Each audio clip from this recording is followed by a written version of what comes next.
Normally, I tend to neglect the inside of a card, but today I want to decorate particularly the inside of a card with a 2-layered pop-up window. My name is Julia and I'm an enthusiastic card maker and paper crafter from Austria. Welcome to my channel, Julie's Kreativschatzkiste.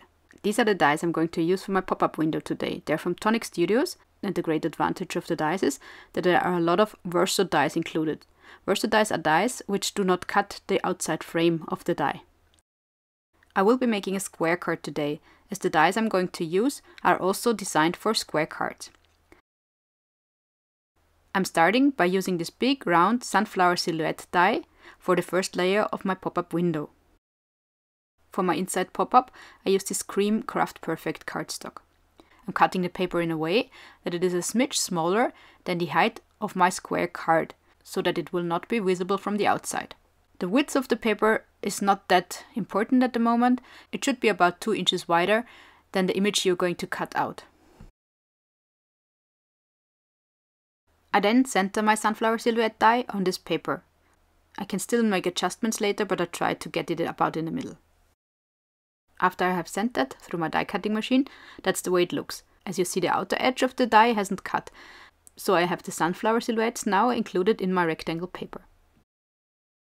As I want the sunflower silhouettes to pop out in the middle of my card when it's opened, I have to construct the mechanism now. First, I need a fold line right in the middle of my circle. I have measured that with my T-ruler, and now I'm making the fold line very carefully with my trimmer. Mind you, I'm not using the cut blade, but rather the scoring blade.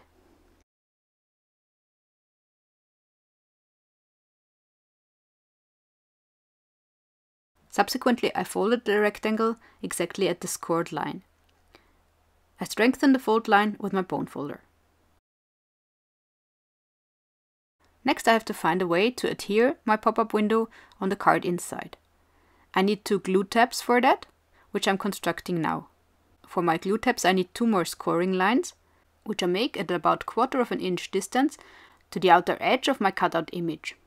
I enforce the glue tabs with my bone folder, but now the glue tabs are too wide, so I cut them down also to about 1/4 inch. I do the same on the other side, and thus my first layer of my pop-up window is finished. For my second paper, I use darker Craft Perfect paper. The die I use is also not a complete circle die, but rather about half or 3/4 of a circle. Again, it features flower silhouettes. When placing this die on my rectangle paper, I use the first layer which we cut before as a template. I place it a little bit higher than the silhouette of the sunflowers, so that the second layer will be well visible through the circle window of the first layer. And here is my second silhouette of flowers cut out of my yellow paper. I think it's really beautiful actually. As this was again a Verso die, the outer edge didn't cut again. However, I do not want all this yellow paper on top of the flower silhouette, so I need the outer edge die here as well. But I don't want to cut it out all the way, because I still need some mechanism to adhere my silhouette as a pop-up inside the card. So I have to do partial die cutting. I place my outer cutting edge die on my silhouette exactly, but then I just want to cut about half of this outer edge. At this point I realized that I will not be able to fit that through my 6-inch die cutting machine. So I changed the order of the process. First I make my scoring line in the middle of my flower silhouette. Then I construct my glue tabs by first cutting my rectangle down at a distance of about 1/4 inch to my flower silhouettes, and then making a fold line very close to the edge of the cutouts. Now I'm folding the paper at my score lines in the middle and on the sides, and I enforce the fold lines with my bone folder again. As my paper now has a size which fits through my cutting machine, I again take the outline die and put it right on top of my flower silhouette. As you see, now I place the cutting plates in a way that only half of the outside die will be cut. So now when pulling off the outside cuttage die, you see it is cut perfectly on the upper side of the die. Then I use my scissors to finalize the cutting away of the top half of the paper. And this is then my second layer finished as well. Here I'm checking if it all fits according to plan, which it thankfully does. What I still need now is a blue sky behind my sunflowers and flower silhouettes.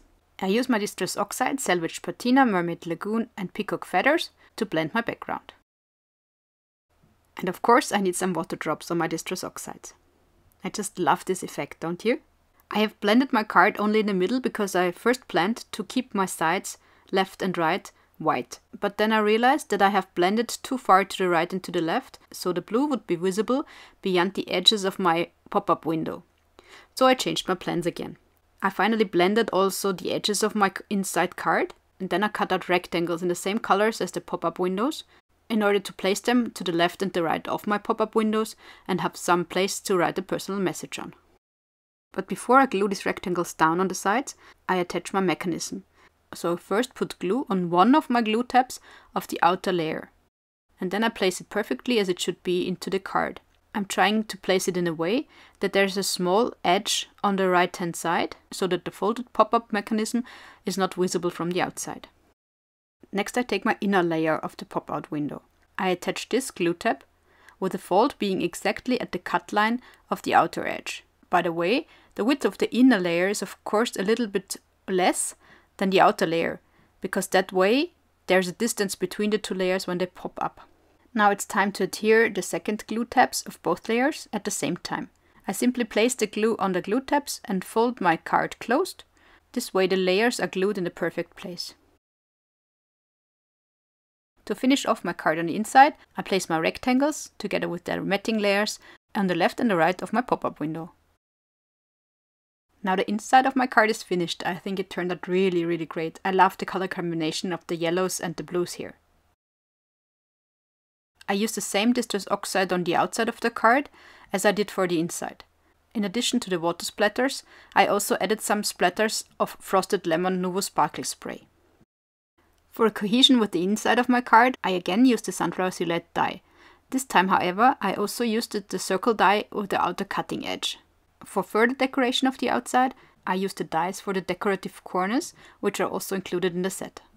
When gluing down my cutout elements on the front of my card, I started with the corner dies, because they are easy to place just on the outside edge of my card base. And then it's also easy to find the perfect place for my circle, right between the corner decorations in the center of my card. Looking good so far. Actually, the only thing that's missing for finishing my card is now a sentiment on the front.